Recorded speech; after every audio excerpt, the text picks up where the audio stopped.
Voting. Today I want to talk to you about voting, your right to vote, your right to express your opinion. In the United States, all races and women struggled throughout the course of history with the disenfranchisement and the right to vote. The discriminatory practices were adopted through state laws that placed unjust requirements or stipulations on minority citizens. There are 27 amendments and 3 deal with voting. So it seems that our founding fathers knew how important it was to have the right to vote.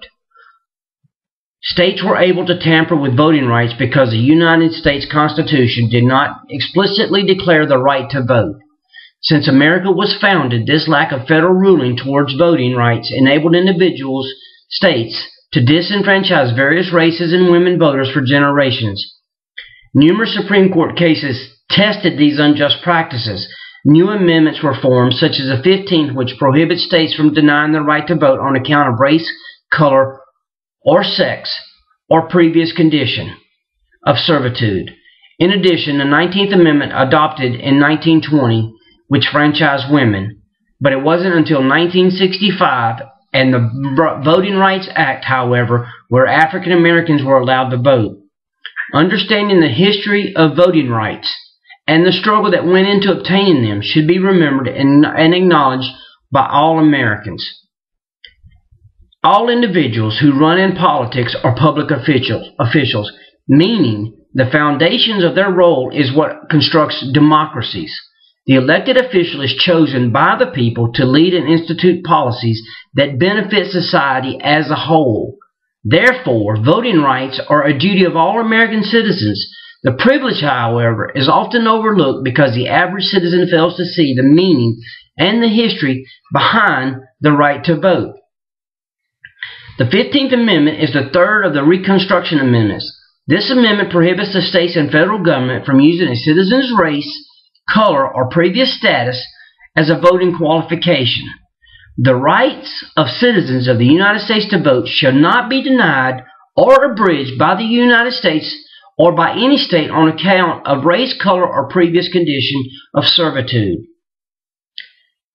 The 19th Amendment was adopted for women's suffrage.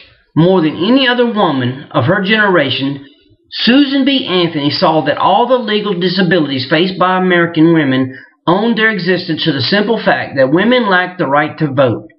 When Anthony, at age 32, attended her first women's rights convention in Syracuse in 1852, she declared that the right which women needed above any other, the one indeed which would secure to her to all others, was the right to suffrage. Anthony spent the next 50-plus years of her life fighting for the right to vote. She would work tirelessly giving speeches, petitioning Congress and state legislatures, publishing a feminist newspaper, all for the cause that would not succeed until the ratification of the 19th Amendment 14 years after her death in 1906. The beginning of the fight for women's suffrage is usually traced to the Declaration of Sentiments, produced at the first Women's Rights Convention in Seneca Falls, New York in 1848. 4 years later, at the Women's Rights Convention in Syracuse in 1852, Susan B. Anthony joined the fight, arguing that the right women needed above every other was the right to suffrage. During debates at the Reconstruction Amendment, which extended the vote to ex-slaves, through the 15th Amendment, suffragists pushed hard for universal suffrage, but they never had a chance. In 1878, a constitutional amendment was proposed that provided the right of citizens to vote shall not be abridged by the United States or by any state on account of sex.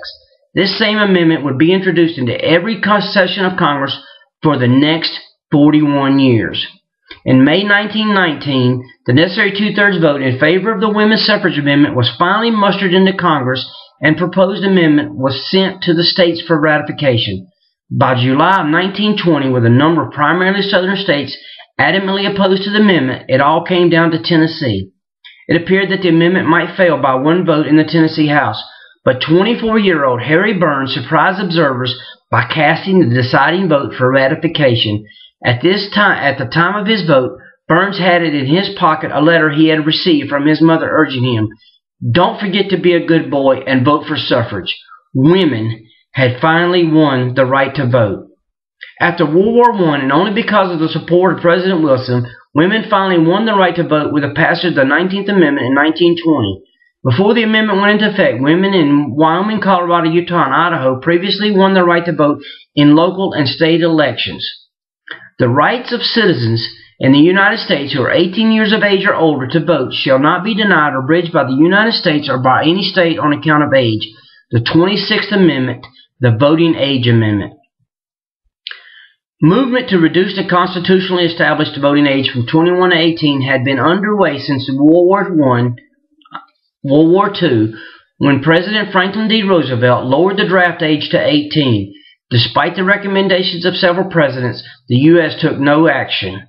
However, in 1971, faced with growing division over the Vietnam and U.S. Supreme Court's decision in Mitchell v. Oregon, 1970, Congress began to discuss an amendment to lower the age required for voting to 18. Indiana's own Birch Bayh, a U.S. Senator at the time, anchored the amendment.